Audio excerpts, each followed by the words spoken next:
Welcome to the fourth episode of the Unclean series of In the Middle, hosted by Roy and Cedric.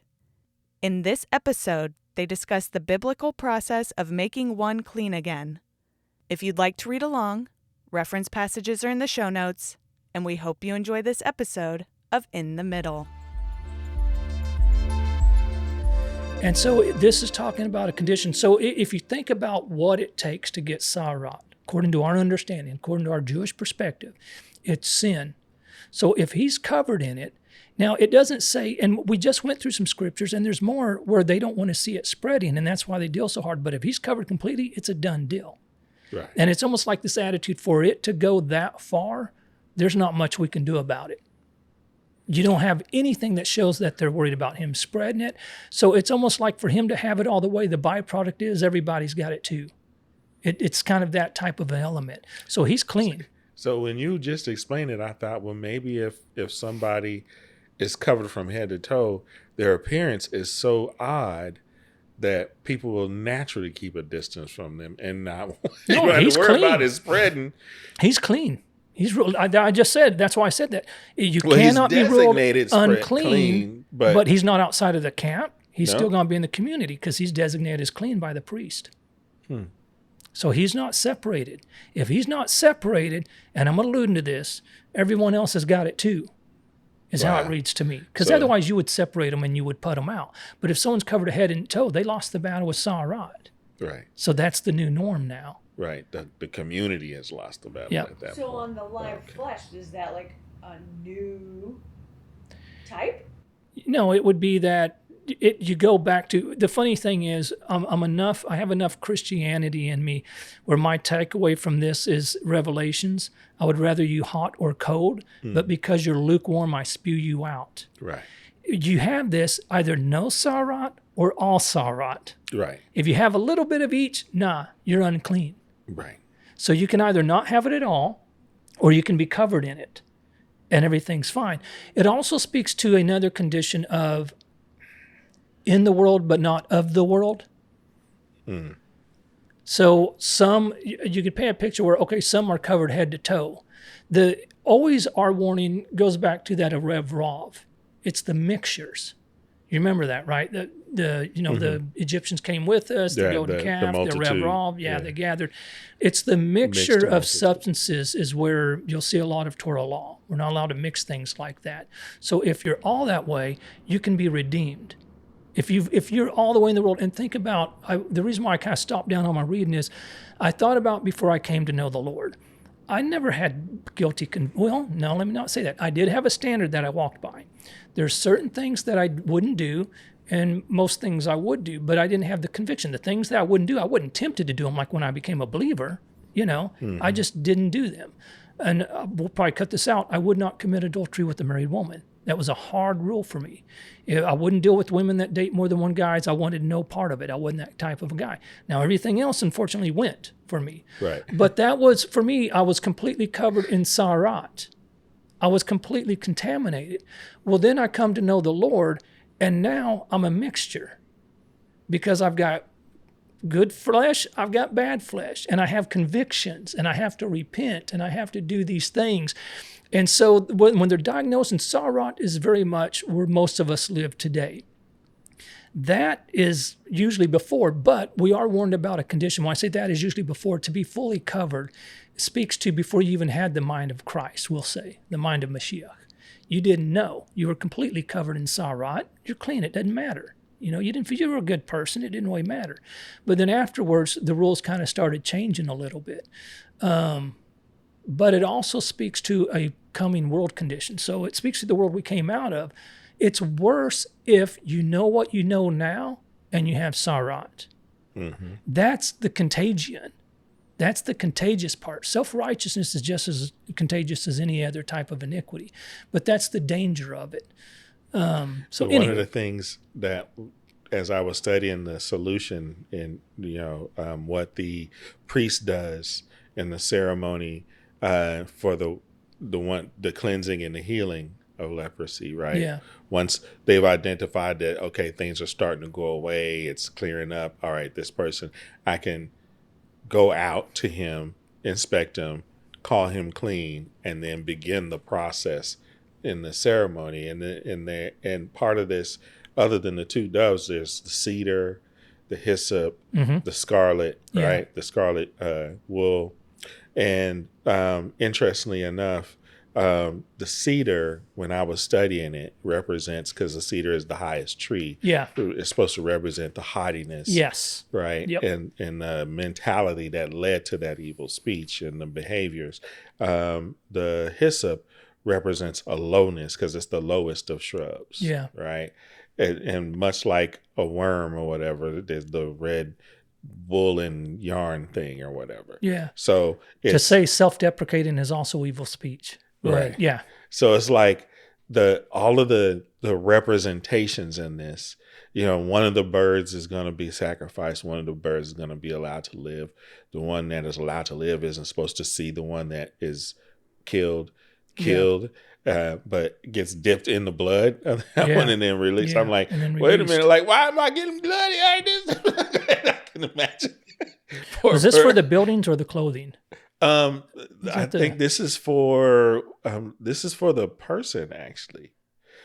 So in chapter 14, gotcha. Right, and the Lord spake unto Moses, saying, this shall be the law of the leper in the day of his cleansing. He shall be brought unto the priest.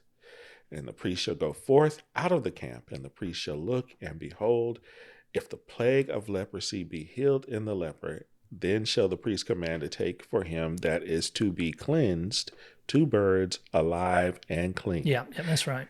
Right. And cedar wood and scarlet and hyssop. Right. And so I'm like, that's when I read that, I was like, well, why is it cedar wood specifically? Why scarlet? Why hyssop? So that made me do the homework. Because we're in the next Torah portion here, right? Yeah, okay, that makes sense. So, and I'm like, why we got to use these things, Lord? Because you don't waste anything. So what are you teaching? And that first thing, that cedar wood, I was like, that hottiness a little bit. Well, because also cedars. I've been guilty. The cedars of Lebanon. It's always such a. It seems like a nicety, in Torah when we're talking about the strength of cedars or the legs of cedars and some of the more risque writings in Scripture. Right. It's never really. This is the only place that I'm aware of. I could be wrong, but this is the only one I can think of where it actually paints cedar in kind of a. In other places it's a compliment in here. Right. So I guess if you see yourself as that, is where we get into trouble. Right. That's that when you get arrogant, then you got a problem. Yeah. You start lifting yourself up. Pride come before the fall. Right? And when you fall, you're down there with the scarlet and the hyssop, worms in the lowest shrubs on the face of the planet. So then, and part of that, of course, because when I then looked at leprosy, and I was studying one of the rabbinical writings on this, they were saying that a leper, so if you touched a dead person, you were only basically like you had to be removed from 2 camps, right? Whereas if you touched a leper, or you had contracted leprosy, you had to remove from 3 camps. 3 camps. Yeah. So it's like you're basically like a walking dead person if you have leprosy, which is like, whoa. That's literally the term that's used in any study regarding this part of Scripture is walking dead. It's the walking dead. Right. Their body's dying. Internally, they're fine. Right. But the flesh on the outside is rotting away. The only thing that has any internal ramifications because leprosy does something to your throat, apparently. It makes it very it makes speech uncomfortable. Mm-hmm. So people with leprosy. But this isn't true. This isn't true leprosy. Okay. That's why I always point out that tzaraat. This tzaraat does not exist. That anyone's aware of does not exist. It's kind of like the tachash skin on the. Okay. Yeah, it's like that. So it's something that existed a long time ago during this time, but does not exist now. Right. And that's why a lot of the rabbis some of them try very hard not to use the word leprosy, but because of the published Bible, it's become so ingrained. So now they just try real hard to tell you it's not leprosy, even though Metzora is translated as leper, but still. So it is different. And one of the reasons to kind of paint that a little bit more about its difference from leprosy, we do use the word leprosy because there is Talmudic writing about the holy leper and talking about Mashiach when he comes. Right. That it would be a leper, it would be someone with the condition of tzaraat, a leper that will cure the world of leprosy. So, but still in the mix of that. So it's not like what we see today. Right. So it's really this whole thing that he does in the process of creating a cleansing resource for the person suffering is quite remarkable. Yeah.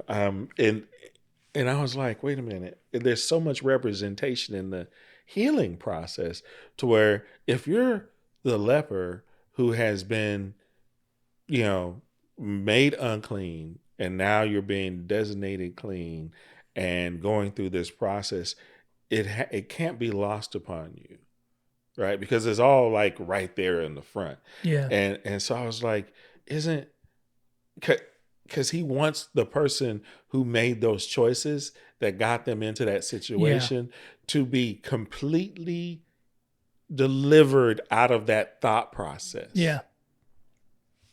And he doesn't want any ambiguity there. Right. Your mouth got you here because of the condition of your heart. And this process that I have created is going to cleanse you on the outside. You still have some human work to do. Yeah.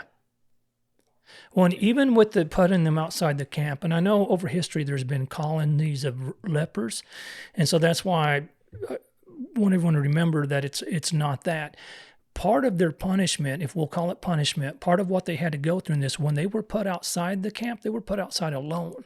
Mm-hmm. So it wasn't two people with tzaraat traveling together. Now, we'll see that in the Brit Hadashah. Now, but that maybe is leprosy as we know it today. Right. I have no way of knowing. But in this, what's written is in the Talmudic writings is they would be isolated. So if me and her had it, I'm on my own and she's over there on her own. We're not even allowed to, even though we both have the same disease, we're not allowed to connect. So you're separated in a way, and that's why it reads so merciful to me. You're separated in a way to deal with these things and get them under control. And by the way, on verse 6 of this, what does yours have for the water? Because I was kind of reading it as you were talking about the cedar stick, the strip of crimson wool, the hyssop, along with the live bird. So as for the living bird, he shall take it and the cedar wood and the scarlet and the hyssop and shall dip them in the living bird in the blood of the bird that was killed over the running water. Yeah. So that's an interesting thing. So yours is King James, right? And it says running water. Yeah. Usually what it'll say in our writings is living water. And that's actually what it actually says in the Hebrew right here. Hamayim ha'chaim. Living water. Living water, yes, is running water. That's what it is. It's spring water, which just means that it has and the only reason I point that out is because even in our writings concerning the lady who gave, in that 33 days of her sitting in the purity of blood, she would be visiting a mikveh. And you can see that in the Hebrew. I just didn't want to go down that road. You can't really, it's not in the English at all. But that she would be immersing herself in a mikveh. And so that's kind of the same thing here. What I mean is through it, there's always the thread of water, but it seems to kind of hold a place in the background of the events that are happening. But the water is actually a very important part of the purification. And just as a note, the interesting thing, a mikveh is a ceremonial bath. And if you think about how much modesty, think of Orthodox Jews, modesty is very, very high. You go into this bath naked. You're not permitted to have anything between you and the water. And that's speaking, of course, as part of the purification as well. But anyways, I just thought it was kind of interesting because for modesty. And you're not going in alone because there's a attendant there. Now, I don't know when the way of doing it changed over the last few thousand years or whatever. But there's a tenet there, a mikveh tenet, to make sure you do it ceremonial accurate. Now, I've read that in some mikvahs, they will allow you to keep on a towel right before you can take it off right before you get in the water. But traditionally, you go in naked water. And I point that out because, of course, we have Yochanan the Immerser, John the Baptist. Right. Water has always been a key part, but it's a ritual part of it. So when you think, well, these ritual things don't matter anymore, we have ritual things in the New Testament that we had to do. If you look at baptism, if you look at communion, Right. do not eat it unworthily, or many will be sick. There's certain things even in the New Testament that you should be, not had, that's past tense, but now you should be ritually pure according to those scriptures before you take part of it. And so anyways, the water is always a huge part of it. I got to find out what verse I'm on. You keep going. Okay. So, of course, and from there, we go down into the rest of it. He shall sprinkle upon him that is to be cleansed from leprosy 7 times, and shall pronounce him clean, and shall let the living bird loose into the open field. Which I was like, why the living bird goes into open field? And then one of the things that I read online was sharing and expressing that this is because one thing you did publicly, that's one form of Lashon Hara. Yeah.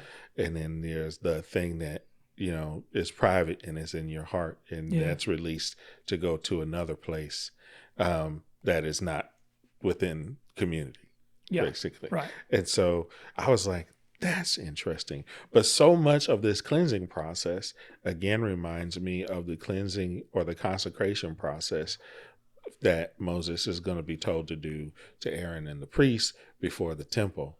So I was like, this all is very familiar. Yeah. Yeah. Right? So there was so much of this that will then be repeated again, and just it's very informative that this is here, and it tells me a lot about how intense and intentional God is about this cleansing, that to make sure that it happens and that the understanding of it is clear for those that are partaking and receiving it. The next in verse 8, it says, and he that is to be cleansed shall wash his clothes and shave off all his hair and wash himself in water, that he may be clean. And after that he shall come into the camp and shall tarry abroad out of his tent 7 days. Yeah. So he'll be in the camp. The people will see him. They will understand him to be clean, but he won't be able to enter his tent. So they see him. I'm like, wow. Interestingly, it's like you're restored, and we're seeing your restoration, and you're seeing us seeing you. For these 7 days, you can't even go in your house and be in there and be crying in shame, because you had to, be outside the camp. No, we're going to deal with each other for these next 7 days, reacclimating to this space together, living together, working this thing out together. Yeah, your eyebrows are gone, so it's clear what happened. Your hair is gone. There's no mystery. Yeah, he shaved his hair, his beard. Everything. His head, his eyebrows, all hair. Yep. Right. Right. And so it's like, okay, that's life on life community in real time, with no bumpers on. You just out there. And then verse 9, he goes to the mikveh. Yes, yes. Well, his flesh and his garments go to the mikveh. Right, right. And it's quite formidable. I'm trying to imagine a concept of that we have in today's society. We are so sensitive. Yeah. And so predisposed to avoiding accountability and offended if accountability is suggested, let alone upheld. Yeah. So I'm like, this level of accountability in the context of community is We're not going to have it, but you've seen enough to, I think, to be able to imagine it. Because if you think of the Jewish community and how tightly knit this community is, and then you look at when Miriam got leprosy or tzaraat, and they did not move until she was back in the camp. That's the snapshot you kind of see of how other people would respond. And it almost brings tears to your eyes because it's like, wait a minute. She gets on the wrong side of the Lord. He punishes her, puts her through the correction process, and everybody waits until it's done. So that a whole nation waits until she's gone through the purification process and they can move out as a people again. That's a mentality in this day and time. There's no way. Maybe from the context of a family, if you've got one family member going through something, you stop down. And I know you can relate to this, right? You stop down for your family and you walk through this process with them. And then once they're better, you pick it up and you start moving on again. This to call, that 40 days in the wilderness I mentioned earlier, the significance of 40, at face value, in 40 years they became a people. Okay. No. In 40 years, they became a people. They became a family in 40 years. Right. So in that 40 years, they could move as one. They could hurt as one. They can rejoice as one. And anybody who crosses that, they're cut off. Exactly. Anyone who goes contrary to that is cut off. We hope you enjoyed this episode of In the Middle. Like and subscribe wherever you listen to your podcast to support the show.